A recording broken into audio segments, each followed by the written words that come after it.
kaum jin tak lagi bisa mengintip berita langit. Hal itu diakui oleh kaum jin sendiri, sebagaimana dilansir Al-Quran. Dan sesungguhnya kami telah mencoba mengetahui rahasia langit, maka kami mendapatinya penuh dengan penjagaan yang kuat dan panah-panah api. Dan sesungguhnya kami dahulu dapat menduduki beberapa tempat di langit itu untuk mendengar-dengarkan berita-beritanya. Tetapi sekarang siapa saja yang mencoba mendengar-dengarkan seperti itu, tentu akan menjumpai panah api yang mengintai untuk membakarnya. Surat Al-Jin ayat 8-9. Sederet peristiwa penting iringi kelahiran Nabi Muhammad Sallallahu Alaihi Wasallam yang jarang diketahui orang.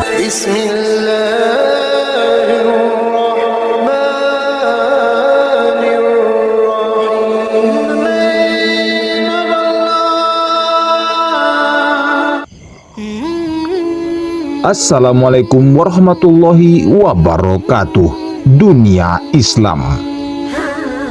Peringatan Maulid Nabi Muhammad Sallallahu Alaihi Wasallam khususnya di Indonesia sangatlah meriah saat bulan Maulid, baik itu Rabiul Awal maupun di Rabiul Akhir itu tiba.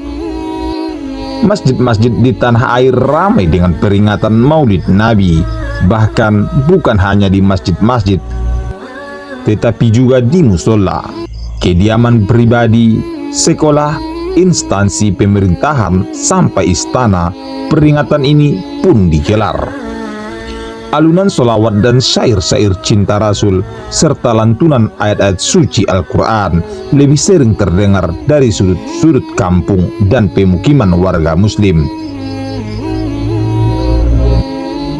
Nilai-nilai luhur dan pesan-pesan keagamaan kembali ditandaskan para juru dakwah dan pewaris para nabi. Hal itu kian menegaskan betapa tingginya kecintaan mereka terhadap Rasulullah dan betapa kuatnya keinginan mereka berkumpul bersamanya kelak pada hari kiamat. Sebab pada hari itu setiap hamba akan dikumpulkan bersama orang-orang yang dicintainya, sebagaimana salah satu sabdanya, "Engkau bersama orang-orang yang engkau cintai." Hadis riwayat Bukhari, Muslim, dan yang lain.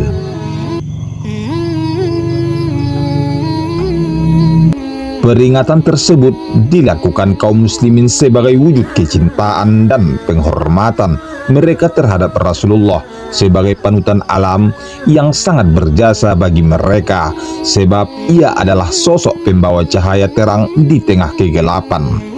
Ia pula yang mengantarkan mereka kepada pintu hidayah dan gerbang keimanan. Namun muncul sebuah pertanyaan ringan, mengapa kaum muslimin mengenang Rasulullah pada hari kelahirannya, bukan pada hari wafatnya, sebagaimana tradisi haul atas wafatnya para ulama? Jawabannya sangat sederhana. Pertama, tidaklah mungkin membandingkan Rasulullah dengan para ulama. Kedua, ulama atau pahlawan dikenang pada hari wafatnya setelah terlihat jasa dan perjuangannya. Sementara Rasulullah sebelum kelahirannya pun sudah membawa banyak keberkahan bagi seluruh alam. Nabi Adam diciptakan, nama Nabi Muhammad telah tertulis di pintu surga, kemunculannya telah dikabarkan Taurat dan Injil. Karenanya 12 Rabiul Awal menjadi titik mangsa yang paling dinanti oleh seluruh penduduk langit dan bumi. Sebagai bentuk kegembiraan atas hadirnya sosok panutan alam, tak heran pula jika beberapa kejadian langka dan mengagumkan turut mendahului dan mengiringi kelahirannya. Itulah sebabnya beliau dikenang pada hari kelahirannya. Ada sejumlah kejadian menakjubkan yang menyertai kelahiran Nabi Sallallahu Alaihi Wasallam, antara lain adalah sebagai berikut. Pertama, hancurnya pasukan Abraha yang hendak menyerang Ka'bah oleh kawanan burung ababil. Peristiwa ini berlangsung pada tahun 571 Masehi, tepat pada tahun kelahiran Nabi Sallallahu Alaihi Wasallam.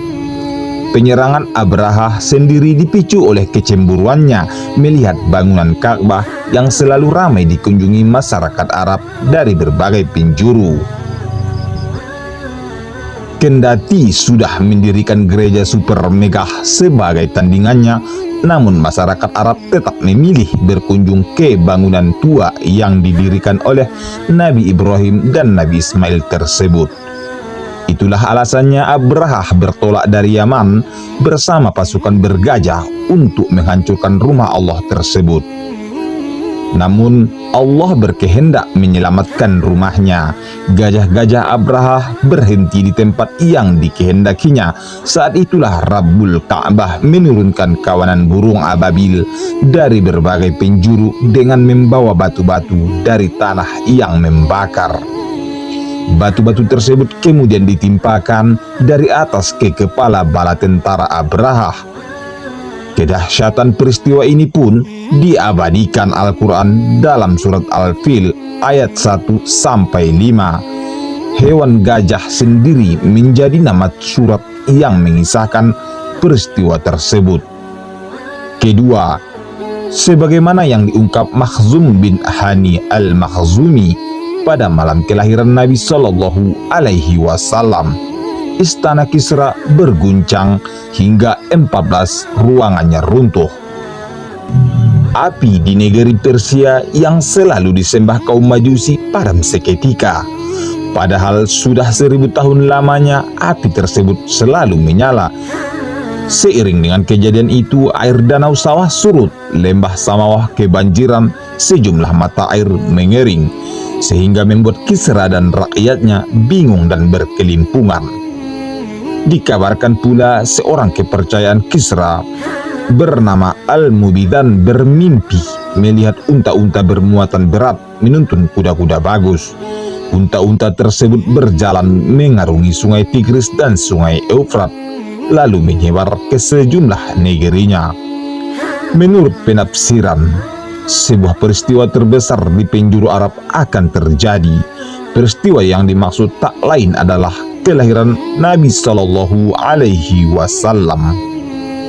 Ketiga, setelah kelahiran Nabi Muhammad Shallallahu Alaihi Wasallam, kaum jin tak lagi bisa mengintip berita langit. Hal itu diakui oleh kaum jin sendiri, sebagaimana dilansir Al-Quran. Dan sesungguhnya kami telah mencoba mengetahui rahasia langit, maka kami mendapatinya penuh dengan penjagaan yang kuat dan panah-panah api.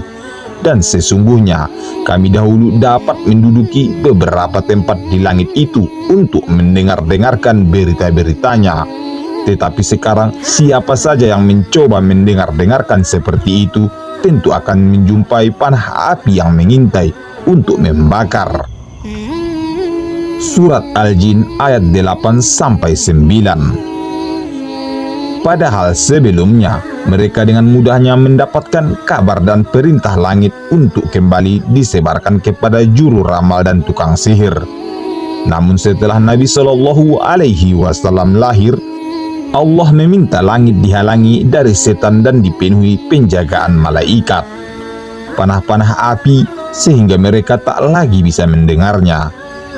Diriwayatkan, tatkala tak bisa mengakses informasi langit, kaum jin berkumpul dengan melaporkan kejadian itu kepada iblis. Dengan cepat, iblis menginstruksikan agar kaumnya menyebar ke seluruh bumi, dari barat sampai timur, seraya memastikan apa yang sesungguhnya terjadi. Ternyata, dari hasil pengamatan mereka, ditemukan bahwa di kota Mekah ada seorang bayi yang tengah dikerumuni malaikat. Bayi itu mengeluarkan sinar dan memancar ke langit. Para malaikat pun sibuk menyampaikan salam kepada panutan alam yang baru saja dilahirkan. Begitu kejadian tersebut dilaporkan, iblis sangat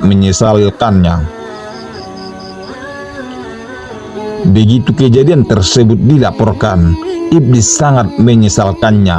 Sebab panutan alam telah datang. Artinya, rahmat bagi umat manusia akan terlimpahkan, sehingga pantas menurutnya jin dan setan dihalang-halangi naik ke langit dan mencuri informasinya.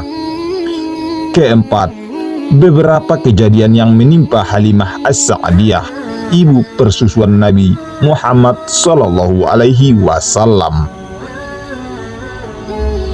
Kala itu serombongan wanita dari Bani Sa'id datang guna mencari bayi yang akan disusuinya demi mendapatkan upah dan bayarannya, termasuk Halimah yang diantar oleh suami beserta bayi mungilnya.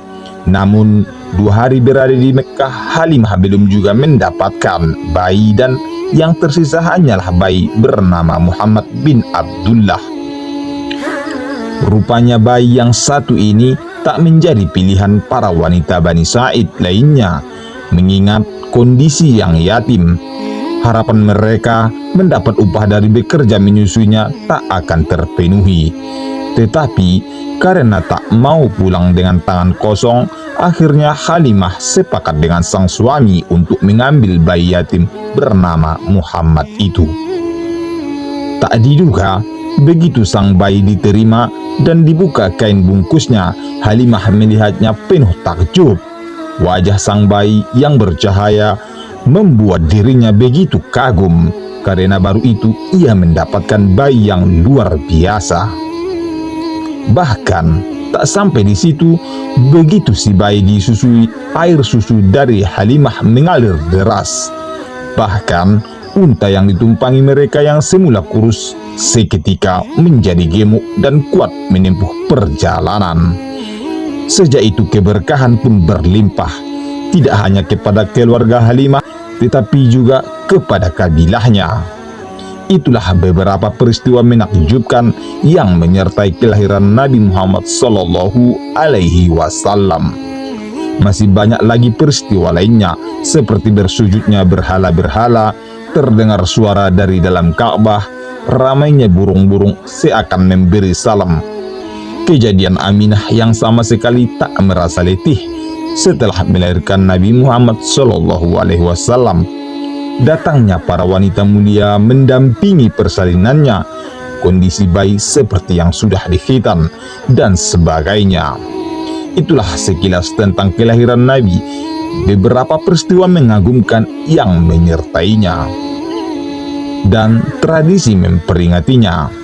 Mudah-mudahan hal ini membuat kita semakin cinta dan kagum kepadanya, serta kelak di hari kiamat kita dikumpulkan bersamanya. Tentu kecintaan kepadanya tak berhenti sampai di situ, tetapi harus diwujudkan dalam bentuk kecintaan kepada Allah dan ketaatan terhadap agama yang diajarkannya. Katakanlah, jika kamu benar-benar mencintai Allah, ikutilah aku, Muhammad. Niscaya Allah mengasihi dan mengampuni dosa-dosamu. Surat Ali Imran ayat 31. Wallahu a'lam bissawab. Sahabat dunia Islam, terima kasih sudah menonton. Semoga bermanfaat. Nantikan video-video dari channel ini.